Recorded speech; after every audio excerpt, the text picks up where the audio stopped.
Hello, everyone. How are you doing tonight? What was that? Okay. How's everyone doing tonight? Okay, that's the energy. We're going to keep that energy all night. Thank you so much for coming out tonight. I know it's raining and it's cold, but you came here tonight, so I appreciate that. It is the 4th anniversary this month of Talk Music Talk, my music interview podcast, so thank you for being a part of that. And not only is it the birthday of my podcast today, on Friday it is my birthday, so I am celebrating a birthday week. Thank you. But I needed to tell you a brief story before we get to the music and the interviews.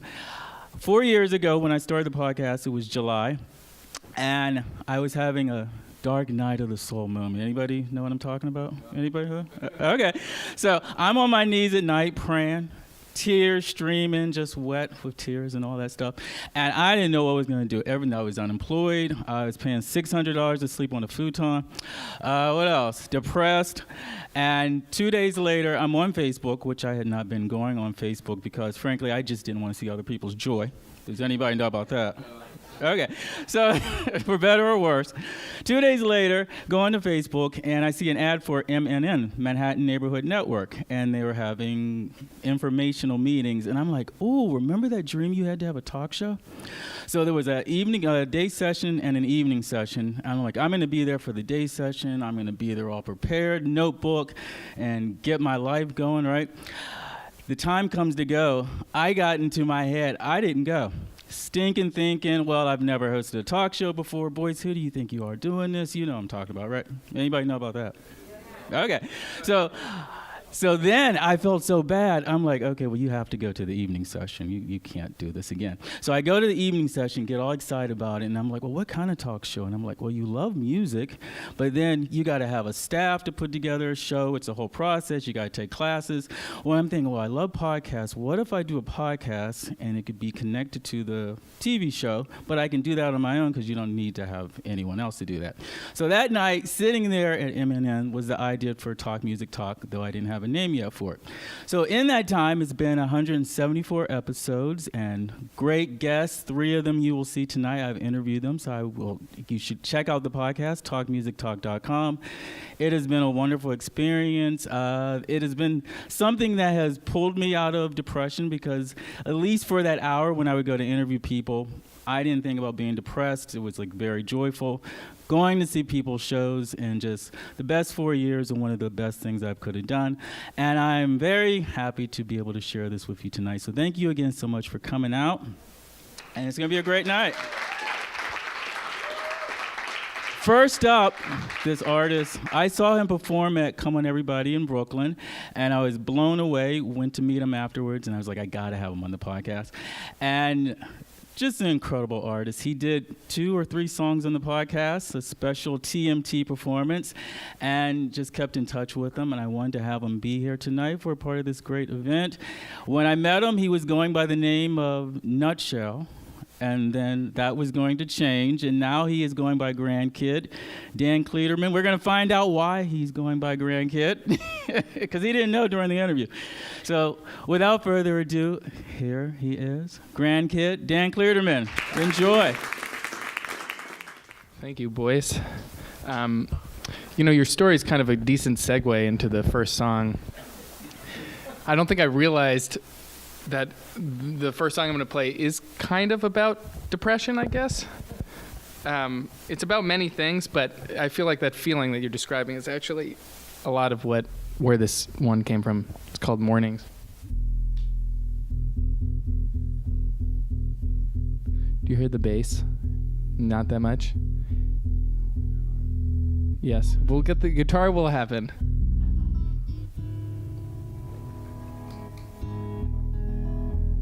I do want to make sure that the bass is there. It's good? All right, sweet. All right. This song requires light crickets. So we're getting light crickets. All right, here we go.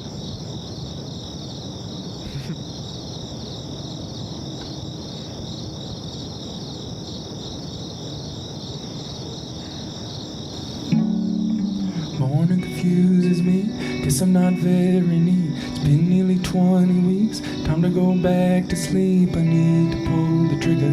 He didn't need to pull the trigger. Too far on death to consider. Paul mourners always find it hard.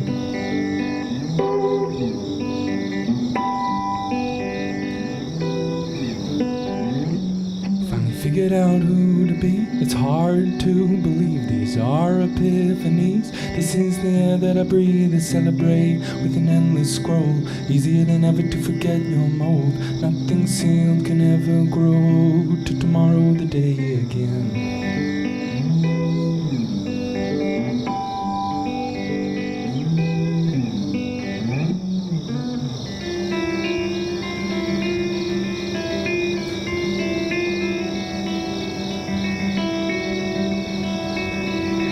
You hope the next few weeks destroys the same old enemies employed to turn you into the real McCoy. Point A is waiting to be the point.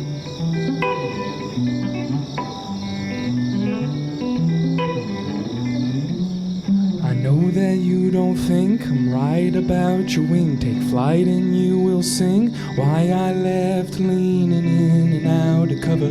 Few more clicks and I'll have me a lover. Been feeling 6 and 6 and discover girl, you know, really got it bad.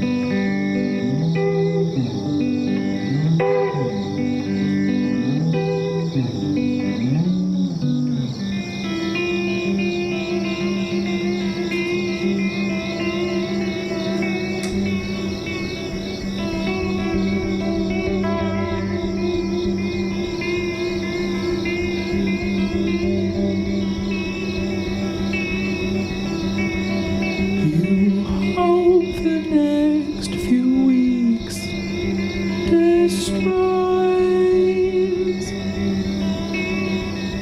the same old enemies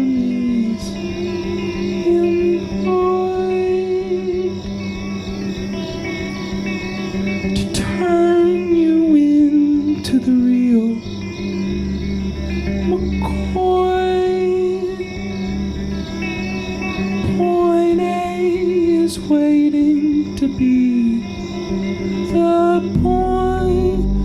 Hope the next few weeks destroys the same old enemies employed to turn you into the real McCoy. Is waiting to be the point.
This one is also inspired by The Morning Time originally, but it's kind of a different take.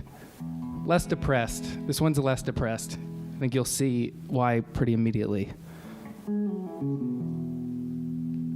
All right, here we go.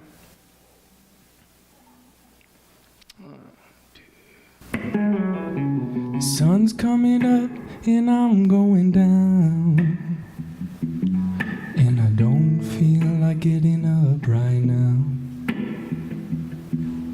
'cause there's no one here who's needing me. So I'm gonna need to do these three things: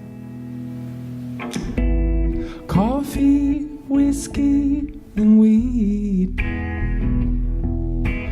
Wake me up, take me out, let me dream. Oh, a little bit of loving is all I need. But for now it's gotta be coffee, whiskey, and weed. Yeah, going out, I'm going in. Think I need to moderate this moderation, 'cause I could use a little more than the silver line can. I could use a real good helping hand. And I love coffee, whiskey, and weed. Wake me up, take me out, let me dream. Oh, a little bit of loving is all I need. But for now it's gotta be coffee, whiskey, and weed. He's getting down, I'm getting high.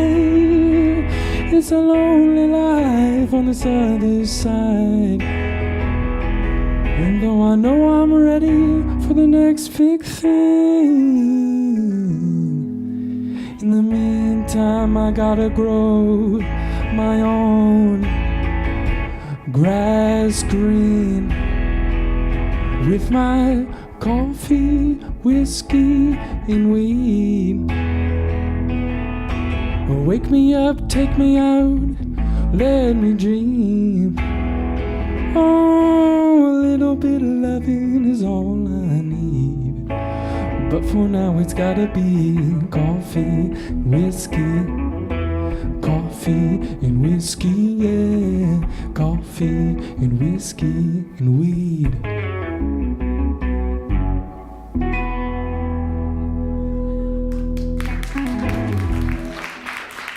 Thank you. Cool. We're going to keep moving right along so we can get to the interview, which I'm excited for. All right. Going back to the tape deck. Changing tapes. Changing tapes. It is... Maybe we can talk about the tape thing, but I'm not going to explain it right now. I'm just going to play the music and then. But I have my reasons. All right, cool. This one is called Compromised Positions.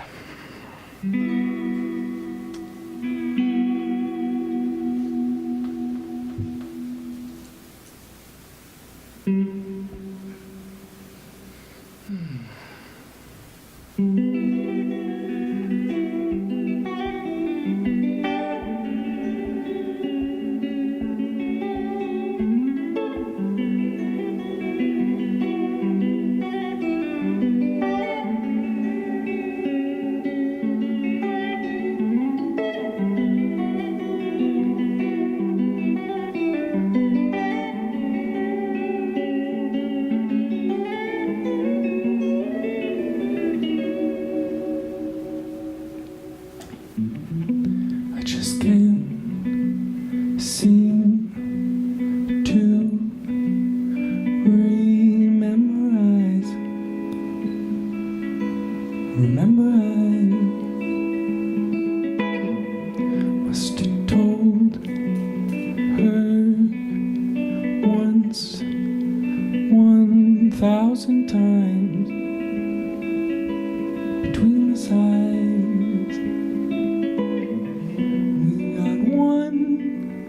Good chance at 100 lives in compromise.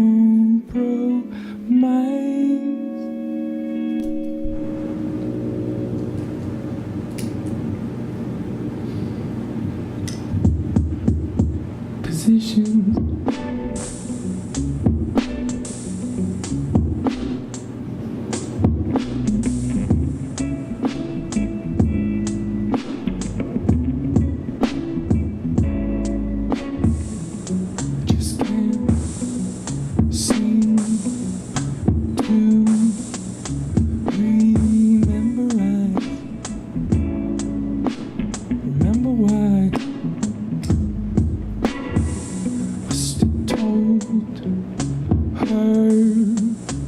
Once, 1,000 times between the sides. We got one good chance at 100 lies in compromised positions.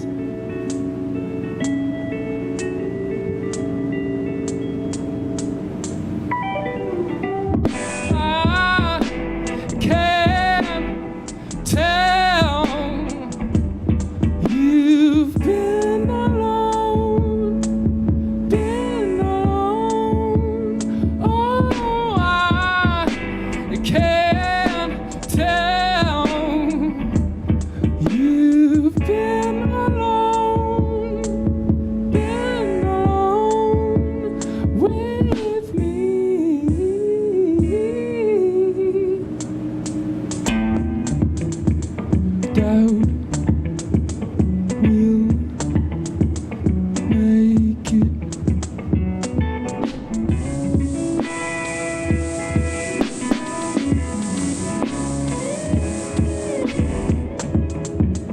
Doubt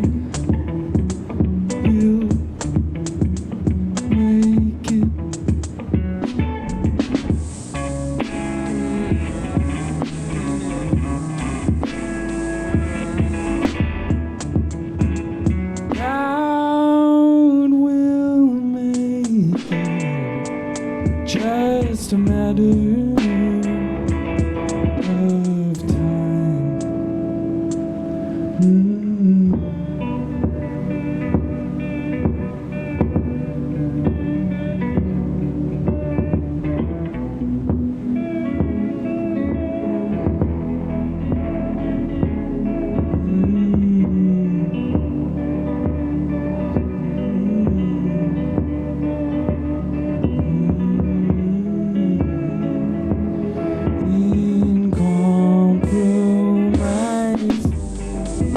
Just can't seem to read my mind in a rewind.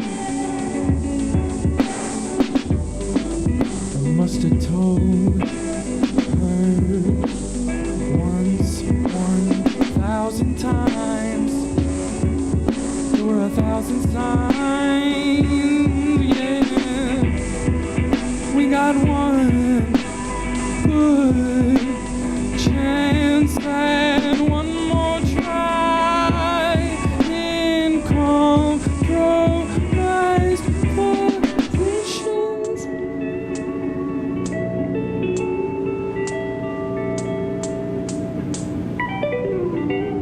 I can't tell you've been alone. Oh, I can tell you've been alone, Oh, I can tell you've been alone,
Thank you.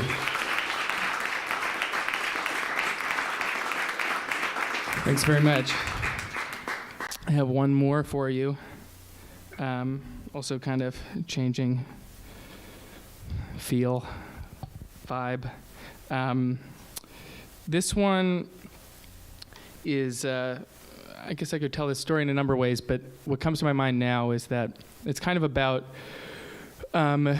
three instances in my life that happened very close to each other that were all kind of oriented around my kind of the second generation, my grandparents' spaces changing. And kind of one was kind of about my grandparents moving, and so the place that I had always associated with their home and such a home of mine just kind of disappeared. And while that was happening, I also had a great aunt and uncle who were kind of like grandparents to me, and they have this kind of very similar situation. It was a home that was always kind of my home, and then I was just kind of told one Thanksgiving, or actually it was a Passover Seder, but it reminds me of Thanksgiving because I'm always there during Thanksgiving usually, but this year was different, partly because that house is also gone. And then kind of interestingly enough, it didn't really fully hit me until a much smaller kind of move happened, which was just a renovation of another grandparent's original home. And it was the renovation that actually kind of put me over the threshold of like the tears and all that kind of stuff, the breaky downy kind of stuff. So I just thought that was interesting, and it ended up inspiring the song. So it was kind of those all parts of my family history. So it's called, at the moment, this is called Yellow Wallpaper, but it could be called Renovator, and it could be called Fresh Paint. So you can kind of choose your own title. Is the bass on with this, or is it on with this? Or is it just not on? The other one? All right, because I don't want it on for this, so thank you. And my stage name, by the way, is Grandkid. It's 2 words.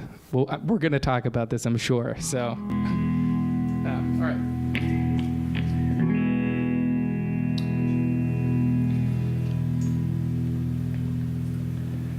Yellow wallpaper,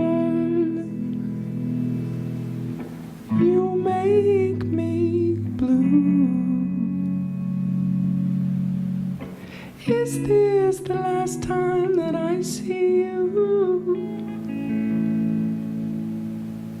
I can already hear the movers move. The very last box with the drawings she drew in '92. Oh, homemaker, you made this home way before I was born.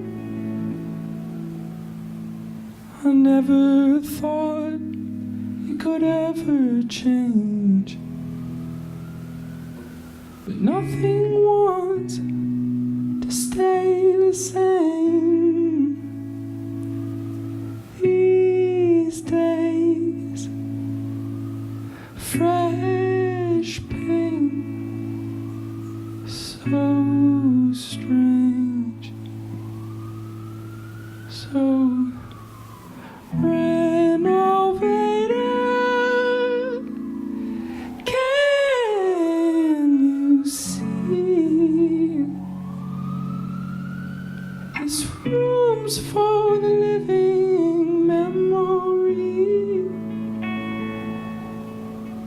You pulled the rug right from under my feet. The waves still crash, the birds still sing.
Thank you so much.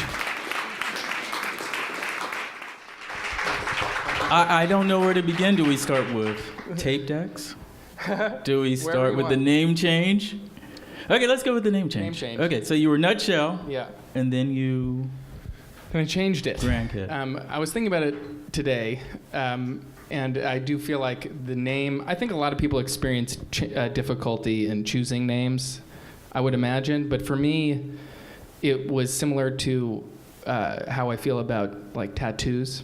Okay. Which is that Yes. I'm totally open to it, Mhm. but it is hard for me to imagine that I could ever make a decision on something like that. And so I was just, it's the thing that rang true the most for me, because I was like, I have to choose this name. It's really important that I do this. Mhm. But it's also really important that this means so much to me, Yeah. and that it reflects all these various, it's like spiritual things, personal things, philosophical things, Okay. musical things.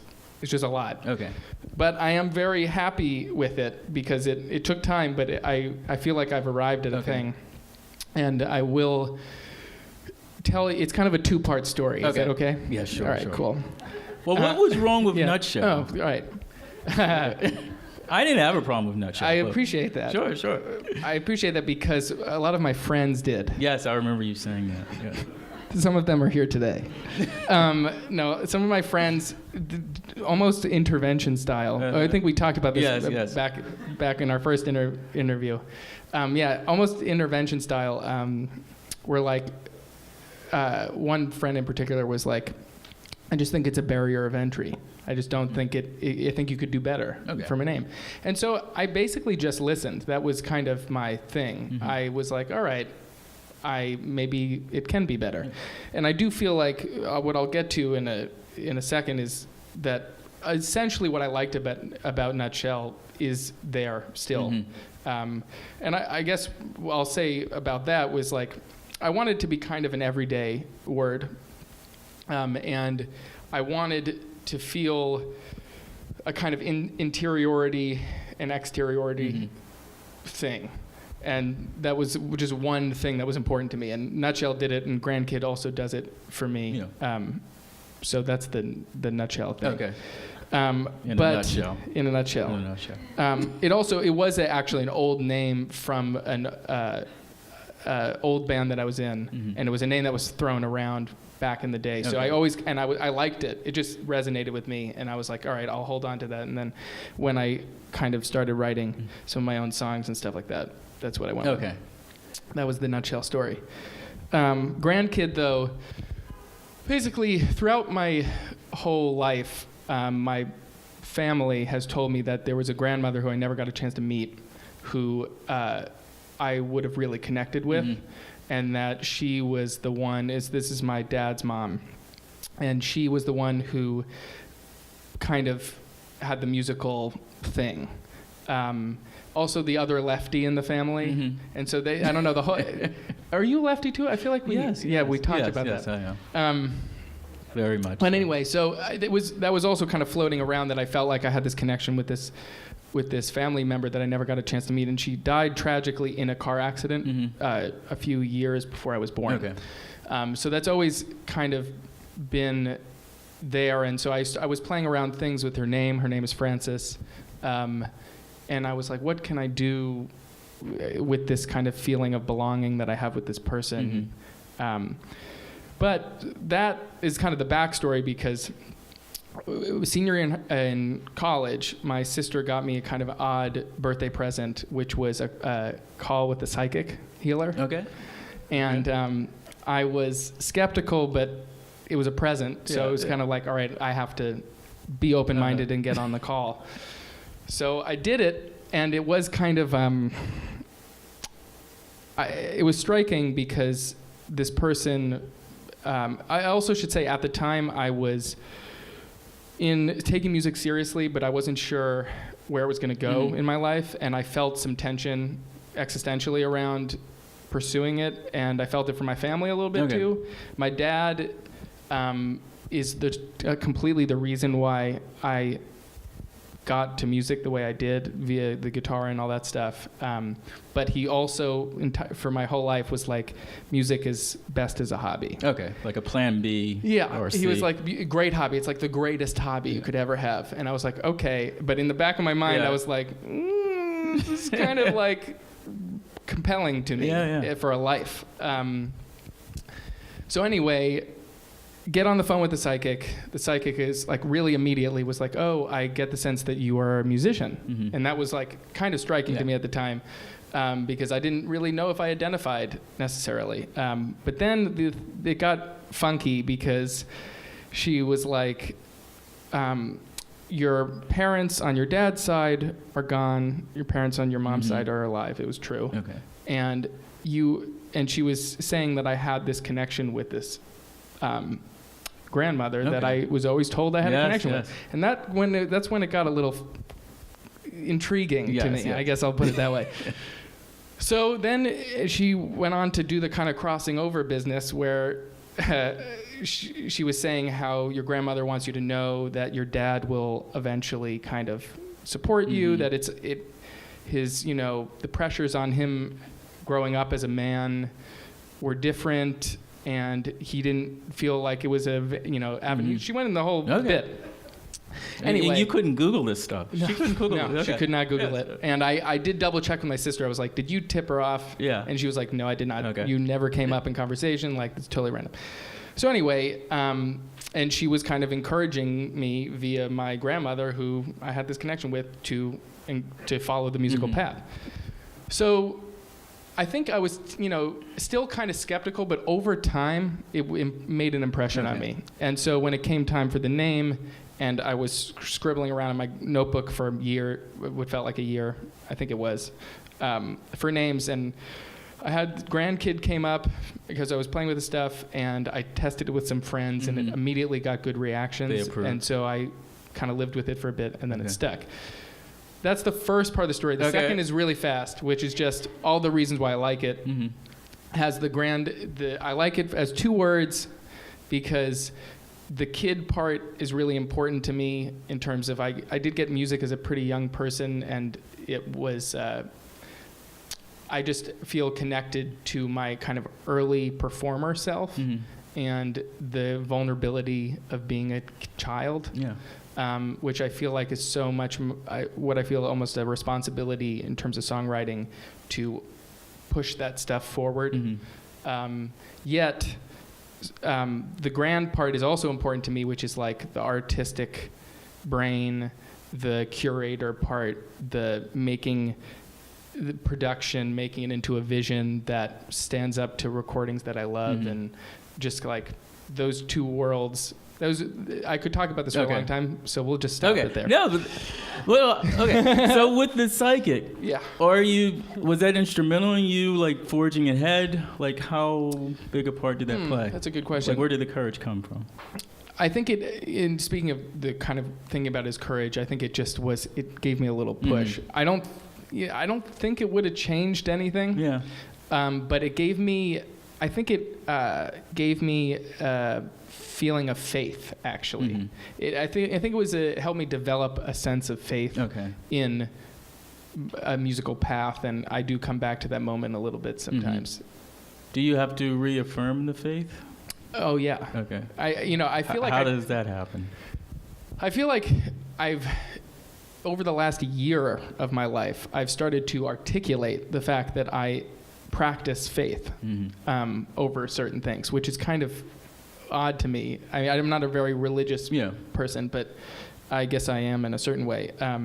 But especially with music, I think about processes a lot and just engaging in my values and coming back to that because, I think I had enough experiences over the last few years of performing in bands and on my own where I would feel really rejected or feel really just discouraged at times. But then I would ask myself, are you going to quit? Yeah. And I was like, no, I'm not even close. So then I was like, all right, so how do you want to do this? I'm talking to myself, obviously. And I think the faith thing kind of started to come into the picture that way. So is it like a faith in yourself or some kind of higher power, nature? What is that faith in? I think it is... I think it's faith in practices, and in that, I feel like in the practice is the conversation between higher power, me. Music to me is so mystical and magical, especially whenever it's feeling right. It's very mystical and magical to me. I always feel like the feeling of channeling and all that stuff. I don't know what to make of it, but it's a feeling. Yeah. So I definitely have a relationship with that and try to foster it as much as I can. Okay. And has your father come around? Yeah. Okay. Definitely. And that is also kind of something I was thinking about today was like, oh yeah, that like very much happened. I feel like he's, like a fan of me in that sense, which is wonderful. And you are working on an EP for this year or album for next year? Is that I correct? am working on releasing some live. I recorded a couple songs with a trio. The drummer is actually in the audience right now. Okay. Where's the drummer? It's right there. Okay. We're going to give the drummer some. Alex is an amazing drummer. We recorded a couple tunes, and I'm looking to release those soon. Okay. But then I'm kind of in the middle of working on a record. Okay. Yeah. Great. It would be like 8 songs, like 40-minute long kind of thing. Great. And I know on the Strand website, you were asked by me to some of your favorite books, and one of your books was Constellations by Mm-hmm. David White. Mm-hmm. So as I understand it, what Yeah. is it? 52 ordinary words and with like essay or meditation. Yeah, they're like, I don't know. Does anyone know David White? Okay, cool. Well, I'm gonna give you a recommendation Okay. if you like it. This book, he's kind of a prose poet guy, Mhm. and it runs the kind of intersection of like philosophy and I don't know if I'd say spirituality, but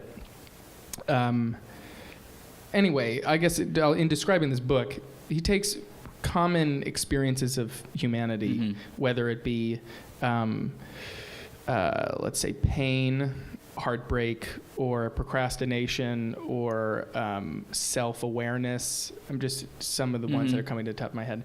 And there are these little essays about Yeah. them, and they're just wonderful to me. They're like really consoling, Mhm. ultimately, which is the point of the book. And it's the closest, speaking of religiosity, is the closest I've ever come to having a feeling of like a Bible, because it stays by my bedside. Mhm. And if I go to bed or I wake up in the morning and I'm feeling something that I can articulate, being like, I'm feeling jealous or Yeah. I'm feeling whatever, I read it, and it doesn't make it go away, but it makes me feel just more at peace Mhm. with the fact that I'm experiencing it. And there's a beauty to it because he writes so beautifully. Yeah. So that book has meant a lot to me. Okay. Yeah. Is there a word that has recently really resonated for you? Like A particular word that you You know, needed some help with? I go back to I have like my greatest hits. of Okay, what his, are those? What's one of those? But self-awareness I find is a fascinating one because before I read that, I generally thought it's just good to be self-aware, period. And kind of what his point is, if I can do it any justice, is like self-awareness is utter self-awareness is impossible. And nor would we want it as human beings. And I thought that was almost immediately resonated with me because I'm like, it's true. When you let go of your self-consciousness and like the ability to always know how people are going to react to you or always know that you're making the right decision or whatever it might be, you want that freedom to not know. Yeah. And that, anyway, you should read it because it's really good. Okay. I can't really do it justice, but I need to be reminded of that often. How did you come across this book? A really great friend of mine hipped me to a podcast called On Being. Mm-hmm. Do you know that one? Okay, yeah. Krista Tippett. yes. What's her name? Krista Tippett. Krista Tippett. Yeah. Anyway, and there's an interview with him, and he reads some of his poetry, and they have a conversation, and that's how I got into his work. And I remember actually I was biking, and I was listening to it with one headphone, trying to be kind of safe. Okay. And some of the things he said were so profound to me that I remember just like exclaiming, like, "Oh my God," while riding the bike. So it made an impression. Is my point. So that's a recommended book. It's a recommended book. Okay. And tape decks. We were going to ask you about Yeah. this lovely tape deck here. I mean, I guess I can kind of summarize that pretty quickly, which is just I know I didn't want to perform with modern like phones or computers. I wanted it out of the space for a lot of reasons. One, because I know in my life right now I'm like generally sick of it, and I try to get away from my phone and I try to get away from my computer, and it was like I didn't want it to enter the sacred space of the music making. But also I reflected on the fact that I'm a guitar player and singer, and it's kind of old school at this point. Yeah. I mean, it's old gear. It's analog. It's like, you know, of my parents' generation, their parents' generation is kind of, you know, where it's coming from. So I was like, I kind of want to be consistent in that way. And I don't know. That's kind of where I was going. I like it. It works. So where's the best place for people to check out your music, see you perform? I would say, I mean, Instagram is probably the best one. It's grand.kid is how to reach me on Instagram. Facebook is a grand space kid. And at the moment, that's the best way to know when I'm playing and when I'm going to release things and stuff like that. Sounds good, Dan. This was a pleasure. Yeah, thanks so much Great for having show. me. Sure, It was really man. fun. And let's give it up again for Grand Kid, Dan Cleederman. Next up, someone that I first knew in a past life. Where is he? I don't see. Where is he? Oh, there he is.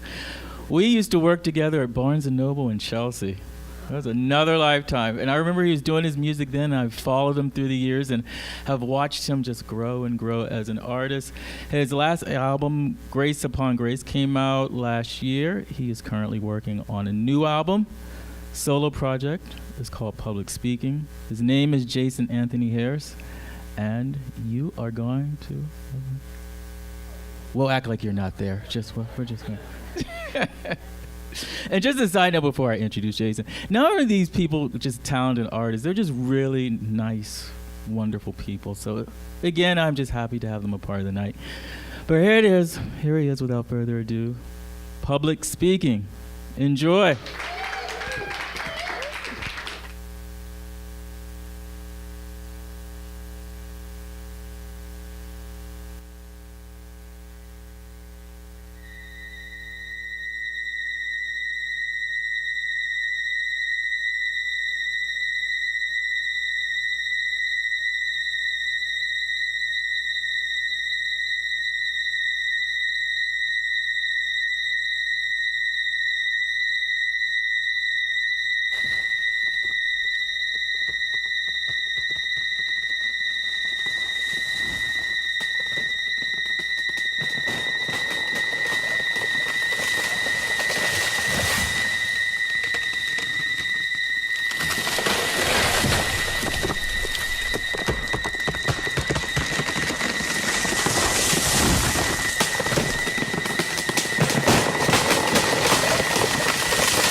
the tent where I eat.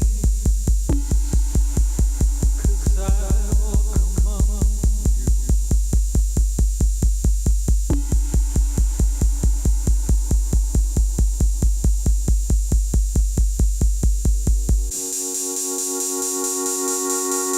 Told you were naked. Who told you you were naked?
these on? Are these on? Yeah, there we go. Oh, I should know how to use these by now. Where's my switch? Now? Yes. And we're live. Excellent, Jason. Public speaking, one more time.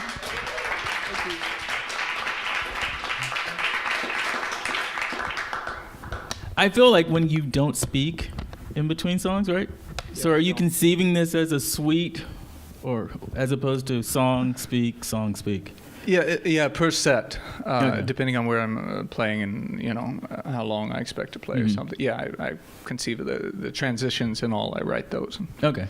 but there's improvisatory moments. in it. Okay. And what are you thinking of when you're like, okay, I'm going to be at Strand? What will my set be? Is there a What was I concept thinking behind of it? Is there a concept behind for this particular space? No, not besides the sound. Oh, okay. No. Sorry, because they're songs. I mean, however much they might sound like a mess, they're actually songs Mhm. that I've written and still writing. So I wanted to play those, and I wanted to complete a new song, which I mostly did, Okay. and I played that for you. Okay, Yeah. great. And this is not, I had no idea what Dan was going to talk about, but I feel like it's somehow connected to what we talked about in our interview, episode 150. We talked a lot about religion and your perspective on religion as an atheist Yeah. and like how you view that. Yeah. For me, it's Was that for religion or atheism? Or two things can be true. well. That's the thing. I mean, yeah, but I get so much pushback when I'm so interested in Judeo-Christian histories and mythologies. I feel like they're stories we tell about ourselves to ourselves. To try to understand ourselves. And I find them extremely fascinating, and I get so much pushback from most other friends of mine and people close to me are atheists. And they're like, why the hell are you interested in that? Yeah, It sounds yeah. so- and it was never drilled into me or anything, so I didn't have anything to sort of rebel Okay. against. So maybe that's part of it, why I tend to come to it with a more open-mindedness. Mhm. But yeah, I'm fascinated by it. Okay. So- What fascinates you about it? So much of the history, so much of how it shapes, whether you're religious or not, it shapes your morality and who you are in this particular historical time. All the history of that. And I'm interested in Judeo-Christian history because I feel like, I've lived in, the U.S. my whole Yeah. life, so I can see the ways in which it's influence the way we think about things, be it, sexuality or love or, and more specifically, sometimes marriage or, yeah. So how did you come to that as opposed to just flat out rejecting it? Which I guess that's what your atheist Being friends interested are. in it? Yeah. Well, I don't know, I think I was always a little interested in it. And then I came about it in a very roundabout way, which was I actually started reading a lot of history after the 2016 election when that monster was elected. I started kind of like finding solace in looking at a bigger picture of history and reading specifically about very terrible times. Like the album Grace Upon Grace is about authoritarianism and totalitarianism and sort of worshiping the leader, the human leader. So I think that's the way that I found. Okay.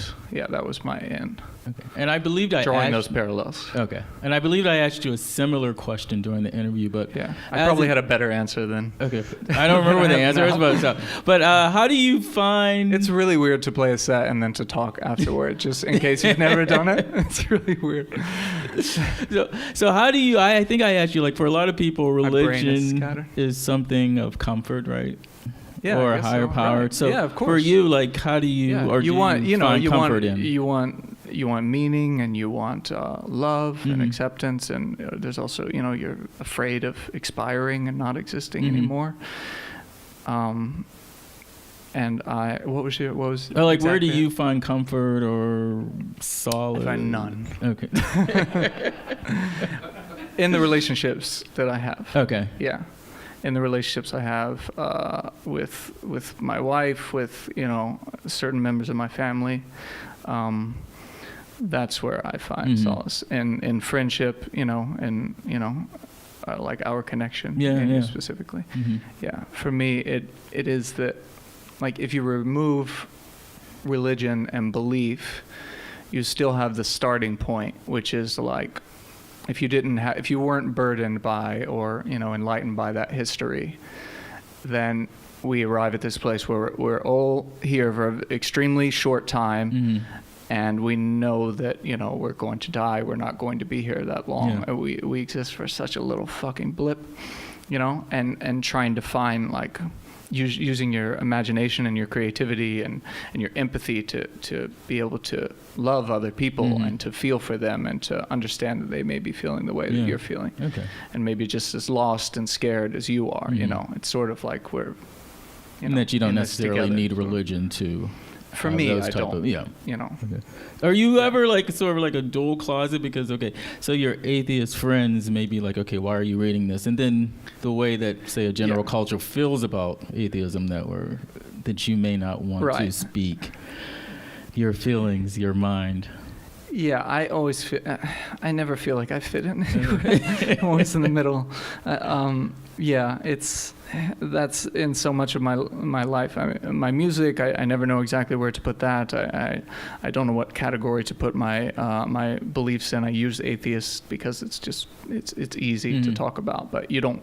When you say atheist, when you say almost anything, it starts closing the conversation, Yeah. and then you don't get to Mhm. continue to talk about what exactly you believe about that and what that Mhm. means for you and the way you feel like we should treat other people. You know, I'm also bisexual, and that, you know, so I'm used to just sort of being in Mhm. the gray area Yeah, somewhere, yeah. where different people expect you to be different things in different environments. Mhm. Yeah, so you get really good at adapting. Okay. Yeah, Was that a code switch? I don't know if that was an answer for your question. Yeah. And it finds its way into your music because the interest, and you write about what you're interested in, or are you looking for something to talk about? I live a very boring life, Mhm. and by design I do, because I came out of like a really chaotic situation in my youth, which is a lot more interesting. But I've worked on it in songs sometimes, but I'm usually not that satisfied Mhm. with singing and writing about those personal things. It's less than cathartic for me. So yes. Yes. Okay. Is that an answer?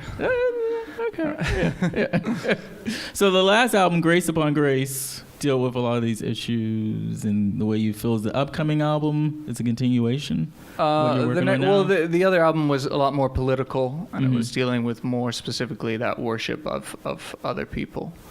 You know, looking for someone to save you, someone who will save us all, kind Mhm. of thing. That savior. And finding it in really fucked up places and the consequences of that. Mhm. So the next album is quite different because it's not political. It's more steeped in text and also auxiliary things like Dante's Inferno, and Mhm. you know, drawing from that, but still drawing from it, but trying to think about, like I said, the ways we treat each other based on that. Okay. You know what I mean? Yeah. And how do you see I'm the- being very unclear. How do you? Well, unpack that. How do you see the ways that we treat each other? You're upset with the ways that we treat each other, or Yeah, it's a fucking Okay. mess. Yeah. But, you know, I don't think that I'm, like, so much better, and that I would, given a certain amount of power, that I wouldn't be any worse Mhm. than anyone else. You know, I think it's a problem we all try to deal with internally, and then, you know, be better people, but also hope and expect and elect and, you know, give power to people who we hope are representing the best, most kind, loving, caring parts of ourselves, as opposed to embracing fear. And does putting that through music help you make peace with that? Or I you don't deal know with if that? it does. Mhm. I don't know if it does, but I'm very interested in pursuing it. Performing these songs sometimes it's a very like harrowing kind of.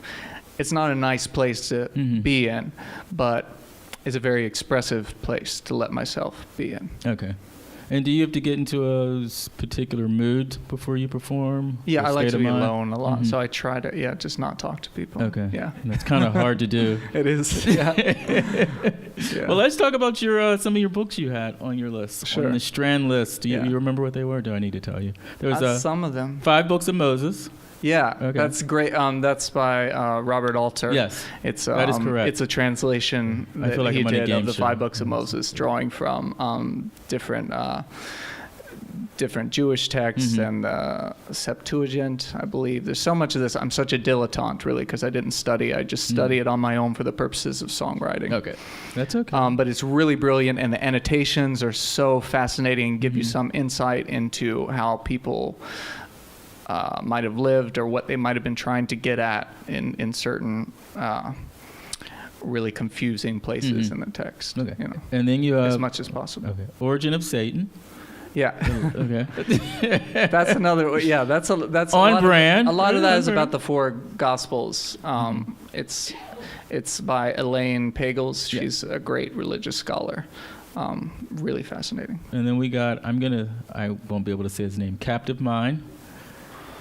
Sizlo. Did I say that right? What? Wait, is that mine? Yeah, that's I yours. don't know. That's mine. Oh yes, I read that a long time ago. Okay. And then Amusing Ourselves to Death by Neil Postman. Is there a connection between all these? I think so. I think a lot of it is looking at systems and the things we construct to live together. Mm-hmm. I think that would be the connection, the sort of bigger picture questions that we ask. Okay. Yeah. What was the last one that I put?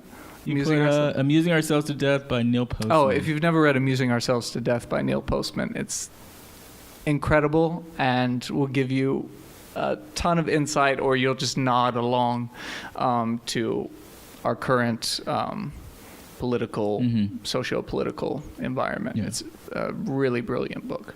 Does that intrigue you that whatever's going out in our world and society influences the music?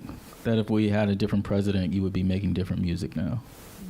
Yeah, a bit. Yeah, I think so. I think I just think about it selfishly and how I'm going to pull from it, or Okay. whether it's going to influence me or not. Uh-huh. But yeah, the lovely part about such a terrible thing happening for me was developing a real love for history. You know, something I didn't expect to really embrace. I was interested in certain periods in history, and still am, certain periods more so over others.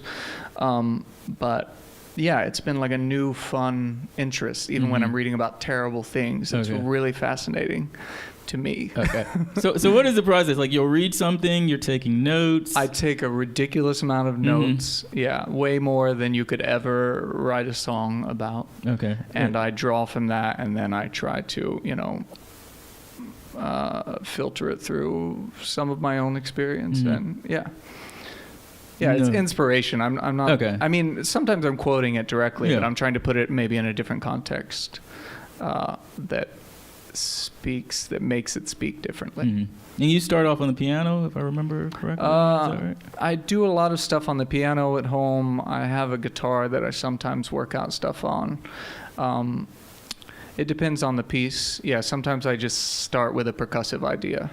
A lot of things start with a percussive idea, and then I find something that will fit that. Okay. Yeah. And then for the new album, is it going to be more like what you're doing now? It is, but more stripped down than this, less layers, more focus on the voice. When I first started conceptualizing this album, I wanted it all to be organ, and then, percussive sounds and the things you heard, but largely like these gigantic chords, these extremely resonant, complex chords of organ. And now I've stripped almost all the organ away from almost every recording. Okay. Yeah, and I tend to put down ideas and then cut them up and then try to reveal space so that there's less there, and then the relationships between what is left is more important than just. It's very tempting with multi-tracking and also looping to just amass and amass and amass sound. So I'm trying to take things away. Okay. And how do you know it's complete That's in a studio as That's a opposed to very live? good question. Yeah, because it takes me a very long time to realize that. At some point, it just makes sense. You're trying to convey something, and at some point, anything you add will be superfluous, and anything you take away will be devastating. I guess that's how I know it's complete, but it takes me an extremely long time. I write and record my own records, and I work with a number of talented musicians, saxophonists, pianists, violinists, and I record them, but then I, like a maniac, I control every single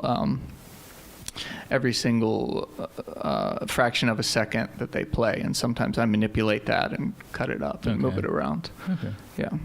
And when can we expect a new album? Do you know? I hope in the spring. Yeah. Okay. That's my soft goal. 2019? Yes, of 2019. I'm teasing. I hope so. That's next year, yes.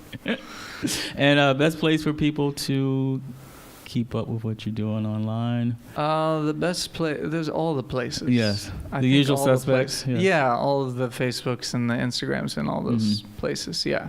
I took a long break from that. I took like an 8-month break from performing live and from using social media, and it was really fucking lovely. Like, I advocate everybody try that just for whatever purpose you have. You know, just take a little vacation from all of that, because it's so weird when you go back to it and you experience it again and you realize that your brain is starting to think about, oh, well, this here can be expressed in a post on Instagram, and this thing that someone said, oh, I could use that on Twitter, and all of that is taken away, and you have a lot of room to think and for peace. Yeah.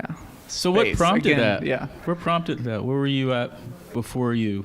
I just, you know, decided to do when you're performing so much, you're also having to promote yourself, and you're having to promote shows and all of that. So that can be really, really exhausting, and that's the part of it that I don't like. So I wanted a break from the promotional aspect of it. Okay. I've still been writing the entire time and playing music at home, but Okay. yeah, Great. just a break from all of you lovely people. Yeah. In a good way. Yeah. Well, that was great. This was great, Jason. Thank you you so so much. much for doing it. Public speaking, Jason Anthony Harris. Up next, Melanie Charles. We're going to do a changeover, alcohol, bathroom. We will see you shortly. We're going to get started. Everyone good tonight? You good?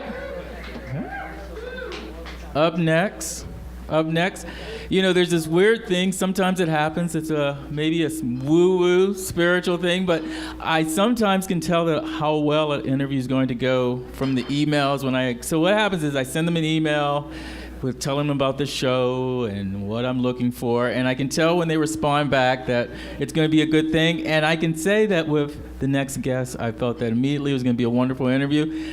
Did not disappoint. Born and bred in Brooklyn. Her music mixes soul, hip-hop, her Haitian heritage.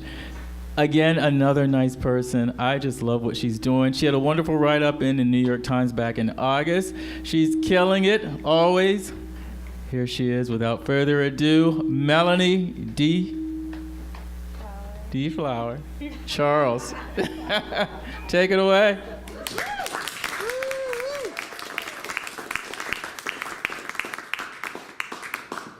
Be my friend, be my friend, be my friend, be my friend. Oh, be my friend, be my friend, be my friend, be my friend. Why don't you be my friend? Be my friend. Hey, be my friend. Be my friend. Whoa, be my friend. Yes, be my friend. Come on, y'all. Be my friend. Why don't you be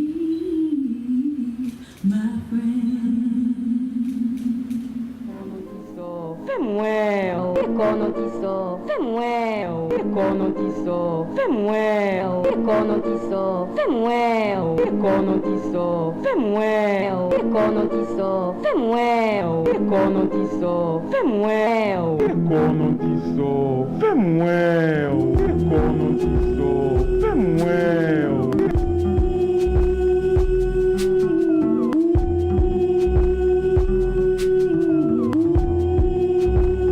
Peace and love to all of the kings and queens.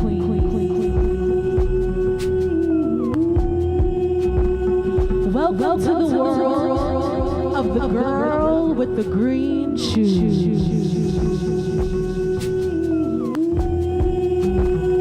I invite you to relax. I invite you to forget everything you thought you knew. Because I am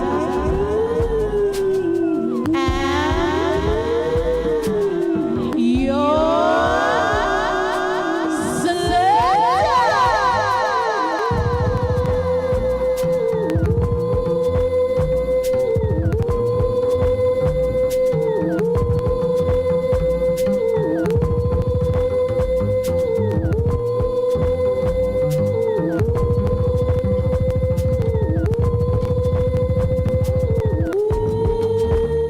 the sun rays without us.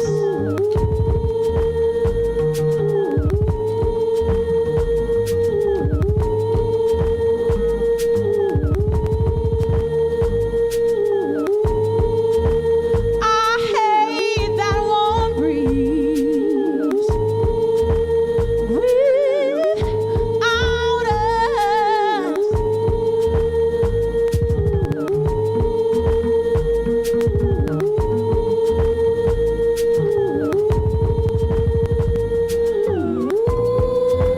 But I eat lots more greens without us.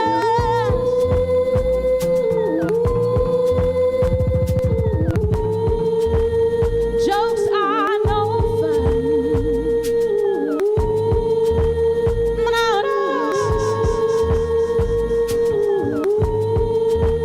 Don't wanna hear our song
C'est bon, c'est bon. Aïda Wedo, c'est bon, c'est bon. Les mamans de cheval, moi, et mon gars crié. Les mamans de cheval, moi, et mon gars crié. Lo, lo, lo, damala, with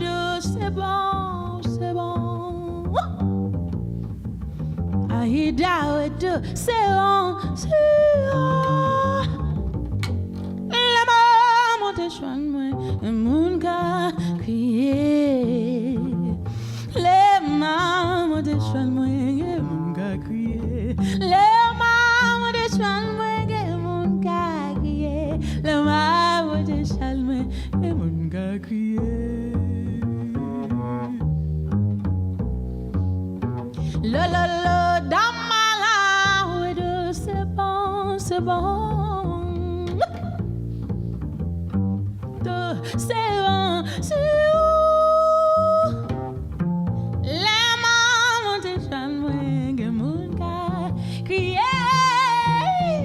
La maman te chante moins que mon cas crier. La maman te chante moins que mon cas crier. La maman te chante moins que mon cas crier.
Et tu m'as fait bon café. Allez, bonbonne, ça t'a fait la ville. C'est bon, c'est bon. Dambala, c'est bon, c'est bon, c'est bon, c'est bon, c'est bon, c'est bon.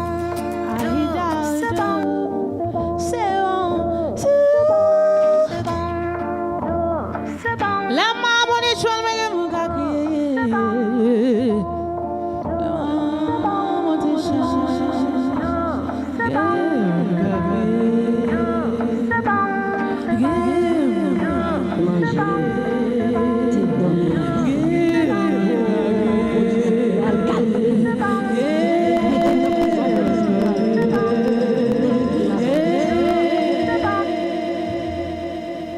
Be an individual if you want to be happy.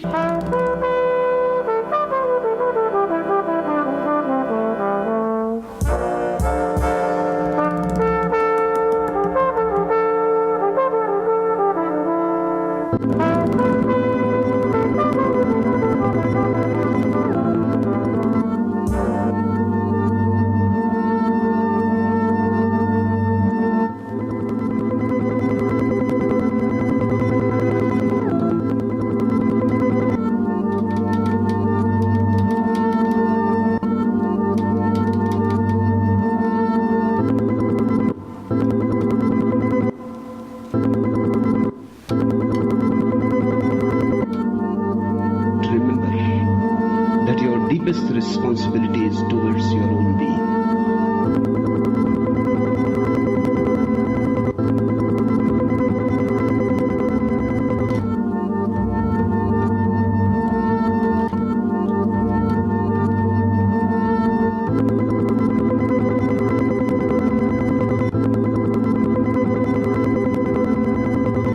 Remember that your deepest responsibility is towards your own being.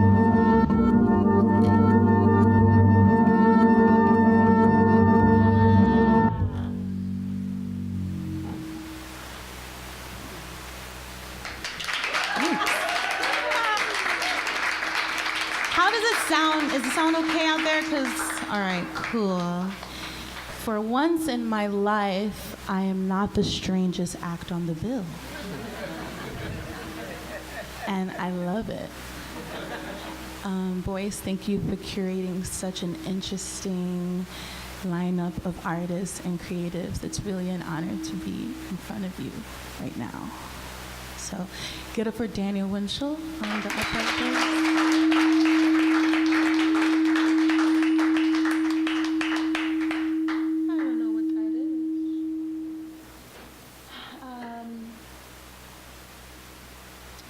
I'm not going to talk too much because my friends say I talk too much. Yeah. Can we get, for some reason, something strange is happening. Yeah.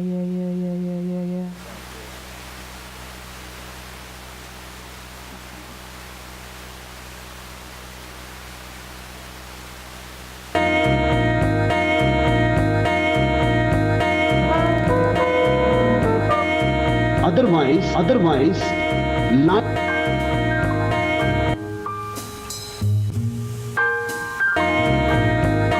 Listen, people post the most stupidest things on Worldstar. Why can't somebody that has a nice voice be out there? You kidding me? Listen, people post the most stupidest things on Worldstar. Why can't somebody that has a nice voice be out there? You kidding me? People post people getting beat up. People post sexual acts on Worldstar. You singing? Come on. You got to start from somewhere. Listen. Daydreaming that I'm thinking of you. Daydreaming that I'm thinking of you. Daydreaming that I'm thinking of you. Daydreaming that I'm thinking of you. Look at my mind, floating away.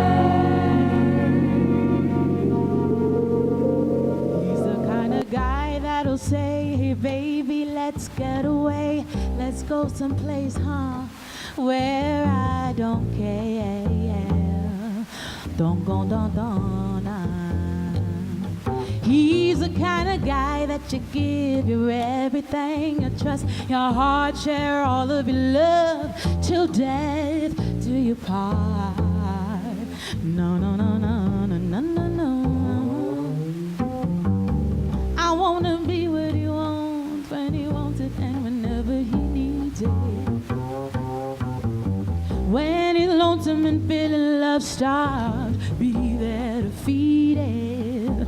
Loving him a little bit more each day turns me right on when I hear him say,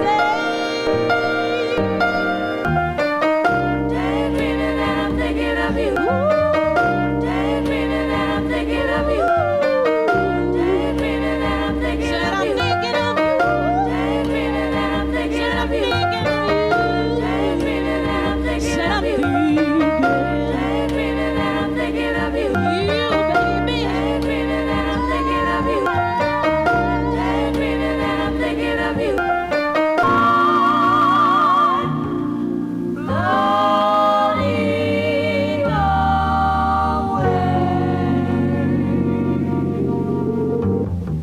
I wanna be what he wants when he wants it and whenever he needs it. Oh, when he's lonesome and feeling love-starved, I'll be there to feed it. Loving him a little bit more each day turns me right on when I hear him say,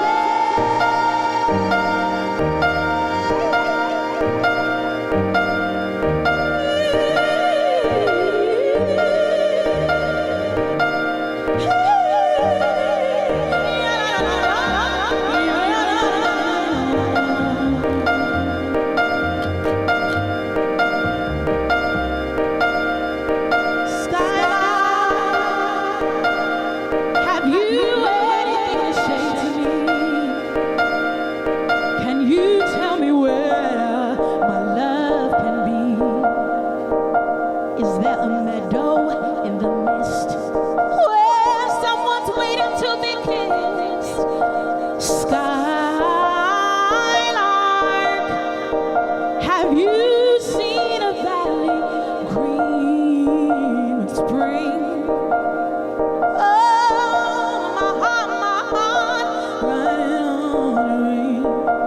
Over the meadow in the mist to a blossom color mist. in your lonely flight. Haven't you heard the music in the night? Beautiful music, strange as the wind of the mist, crazy as the moon, sad as a gypsy, serenading the moon. Skylark, I don't know if you can find these things. Oh, but my heart, riding on your wings. So if you see them anywhere, won't you lead me?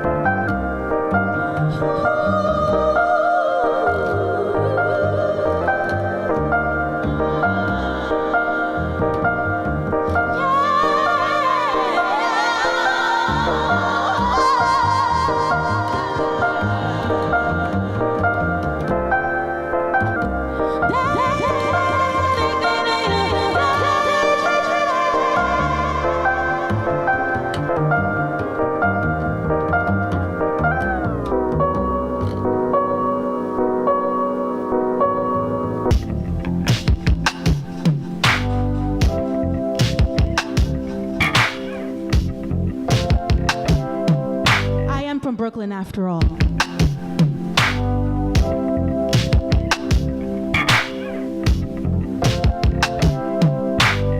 I let my tape rock to my tape pop. I let my tape rock to my tape pop. I let my tape rock to my tape pop. Tells a story.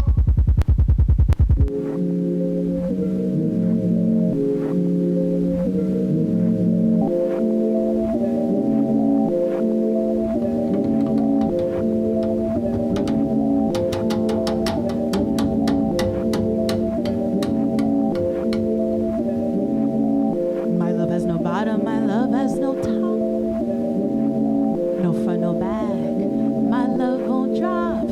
I'm in the middle, lost in the spell of loving you.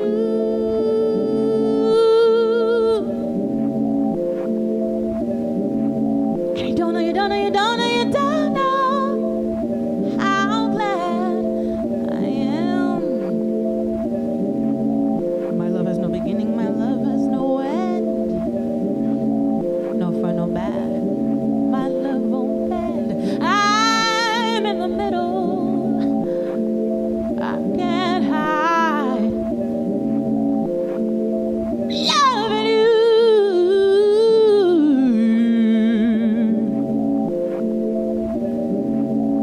And you don't know, you don't know, you don't know, you don't know how glad I am.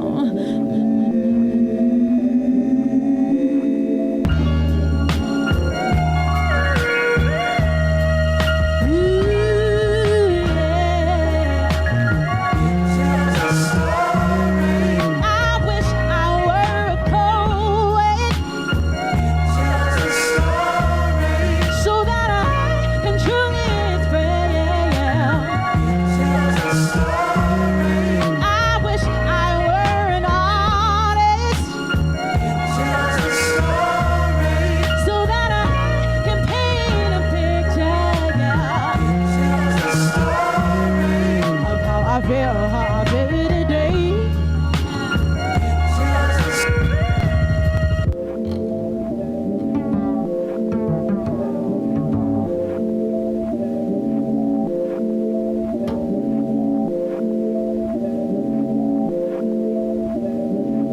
My love has no walls on either side.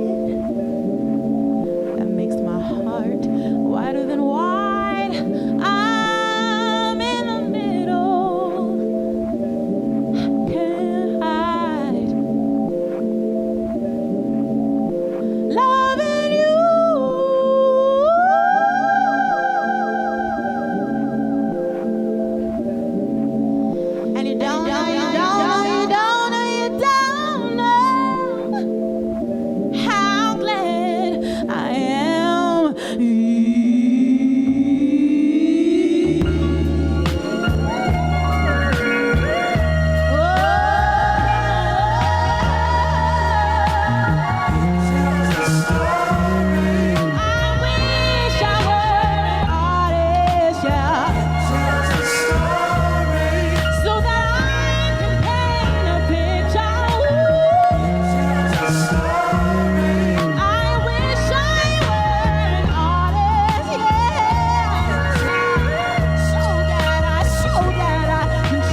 Savasana, Savasana.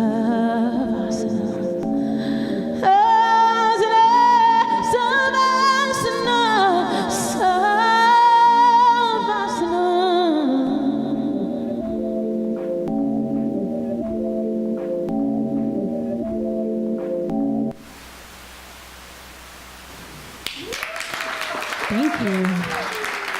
Thank you. Can I do one more or should we call it? I know everybody's tired. If y'all down to call it, I'm down to call it too.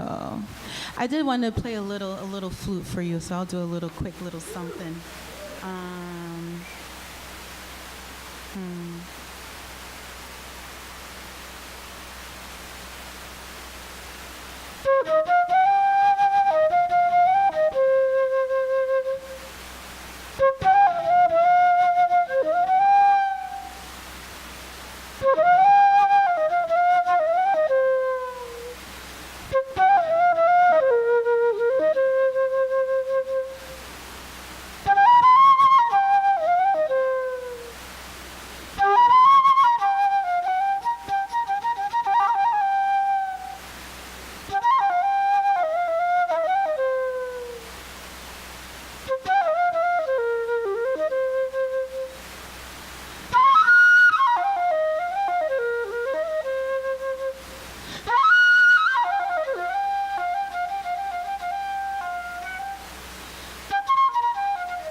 Daniel Winchell on the bass.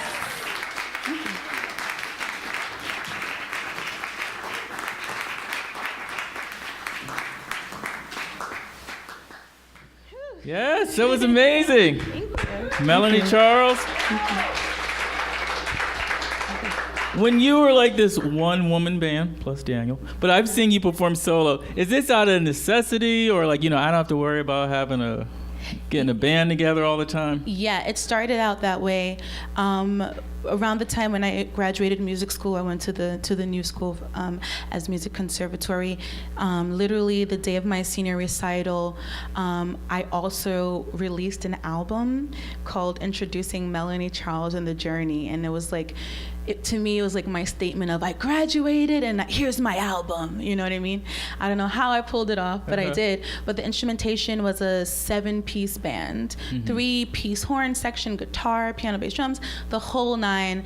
And it was really cool concept and people loved the music, but I found that when I was on stage, I couldn't really sing and be really as present as I wanted to, because I'm making sure, did the drummer go to the right section? Did the bass player play the right note? You know what I mean? Yeah. And I know that at the time I felt like there's a way I want to express myself, and maybe the only way for me to do that is to do it on my own. But also, it was just tiring, like working out schedules with like all these people, and I was just like, you know what, I'm tired. And then I discovered the SP, the Roland SPs, which are these old school samplers. And I just like built a whole collection of them and got like 3 of them things and found a way to sort of have my own band right here in front of me. Were you teaching yourself? To use all these things? Yeah. It was a journey of discovering them.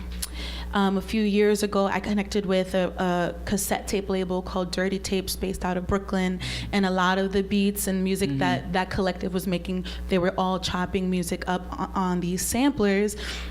And it was cool because a lot of people were chopping like old jazz records and like reworking them into a more modern setting. So it was good for me because I'm a jazz head. I went to jazz school. So it's sort of that balance of all of the things, you know, into one. Yeah. And a huge part of that is teaching yourself and like writing from a point of discovery. Like, oh, I can pitch bend like this. So then maybe I can go to this song here and do this there. So it's like a journey and adventure. Beautiful. Yeah. So we're going to talk about your books. You remember what they are? Yes. Okay. I said three If of not, my I can favorite help books. you. I can help you. remember. Okay. You don't need me. I said Miles Davis autobiography. That is correct. Ralph Ellison's Invisible Man. Okay. And Osho Tantra, The Secrets. What was the The exact title? Supreme Understanding. The Supreme Understanding. Yeah. You almost had it. But it was Tantra is in it too, right? Yeah, but I needed the complete title for the win. Okay. But why these 3 books? Okay, so as the artists in the room, I'm sure I believe we're all artists in some way, regardless of what we do, what our medium is. Everything I read, everything I watch, I'm always like looking for inspiration. And the Miles Davis autobiography was interesting to me. You know, Miles Davis is, you know, incredible. He's the man. He's groundbreaking. He shifted genres, and I mean, like, I could go on for days, but it was interesting hearing his perspective on life and his development and his growth and like his problems and his triumphs. I really enjoy learning about that. So I love biographies, autobiographies, documentaries. I love that stuff. And Ralph Ellison, you know, that was like required reading when I was like in junior high or something. And I remember that book inspired me to write one of my first songs. It was called Black Boy. Okay. And actually it was partially inspired by that and also inspired by my little brother who's 2 years younger than me, an incredible saxophone player. And that was like the first time I think when I started using, you know, like life experiences and putting that into the music and expressing myself in that way. And then Osho, I realized that I have this like fascination with like cults. Okay. You know, so I'm like, I literally go to Netflix and I type cult movies. Yeah. And then like cult classics come up and I'm like, no, I don't want a cult Not classic. That cult. I want a movie about a cult. And then, you know, any Netflixers out there, you know that there's this Osho documentary that recently came out, and I just really got fascinated with his, just like what he represented, his teachings, and just like the balance between like spirituality but also like humanism and just like being present and being okay with being a spiritual person but also a risk taker and like a sexual being, and like all of those things can coexist and all of those things are of God. I really love that. So okay. So what is it about the occult? Because some people feel like that has nothing to do with God, right? It has not. Well, I think, as I'm diving into the world of what like a cult means, like cult is like short for like culture. You know what I mean? And like when I realized that, I was like, whoa, that's deep. And like all cults begin really good, like you know, like people coming together who have a shared belief and like want to create a community, you know. But then we're humans, and then we take beautiful things often and we dirty them, and then it becomes like a negative thing. Okay. But you know, at the core of what Osho's purpose was of good and of beauty and uplifting people. So. Okay. And how does this relate to you, like a daily practice or spirituality? Like, how does this relate to you? I loved hearing the other artists talk about spirituality, and I'm learning that, you know, this is at the core of all of us in some way or another, whether you're aware of it or not, but specifically artists, because we crazy. To be a great artist, you gotta be a little crazy. And there's a spectrum, you know, levels of craziness, but you need something to sort of balance you, to ground you, to center you. You need to create your own sanctuary. And so at the top of the year, I became a Buddhist. I'm a new Buddhist. And I'm learning that it's going to be a constant growth. Maybe next year I might not be anymore, but right now I'm on that path, and I sort of created my own little sanctuary at home where I chant and pray, and I give myself whatever I need. It changes every day. Not necessarily, I might not say Nam Myoho Renge Kyo every day. I'm a singer. I'm always talking. I'm always singing. So sometimes I just need to be silent, you know. And sometimes I go to my little sanctuary and I'm just silent and I listen to myself and I therapy myself, you know. So I think it's a really important thing for me as a creative. Okay. How did that come into your life, the Buddhism?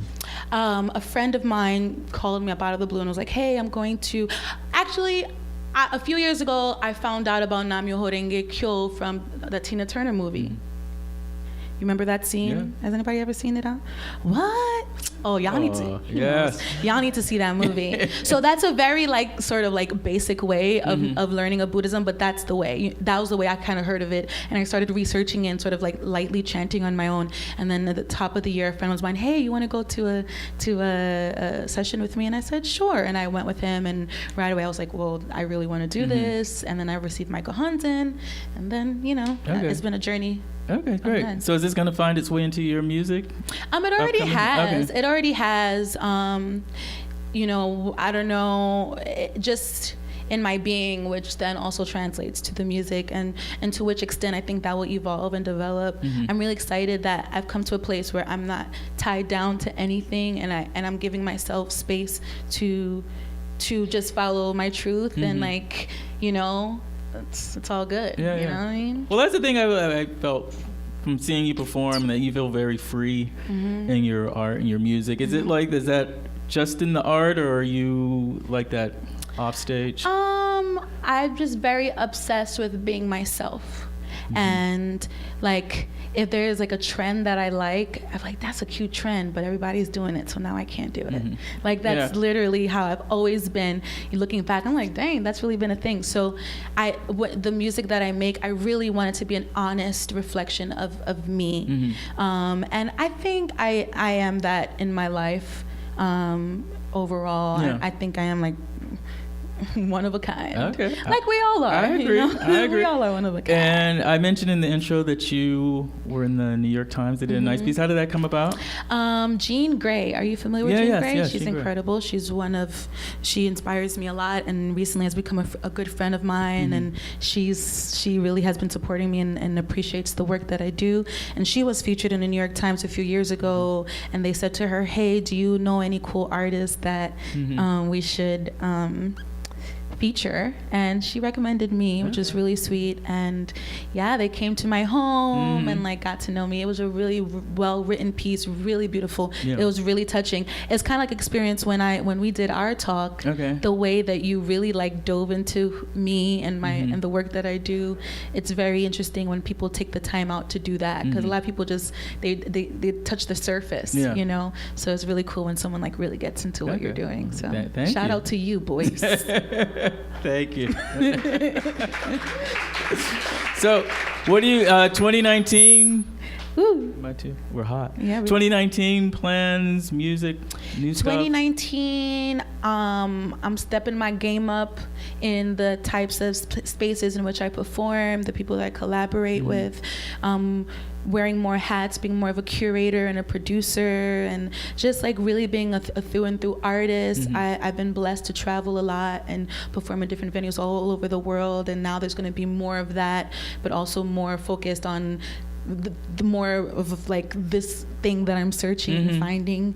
So 2019 is going to be an exciting year. Okay, I'm sure we'll be hearing a lot from you. And people can get in touch with you online. Yes, I have a website, melaniejbcharles.com, or my Instagram, it's Melanie Charles is Deflower. It's kind of avant-garde name. I don't know why it's so long. But I post a lot on there, and that sounds great. Well, thank you, Melanie. I love what you do. Thank you, boys. I love what you do. Thank you. Melanie Charles, let's give it up for her. Okay. Thank you, everyone, for coming out tonight. The podcast, talkmusictalk.com, available wherever you get your podcast. Thank you to Melanie, Public Speaking, and Grand Kid. Have a good night, everyone. Take care.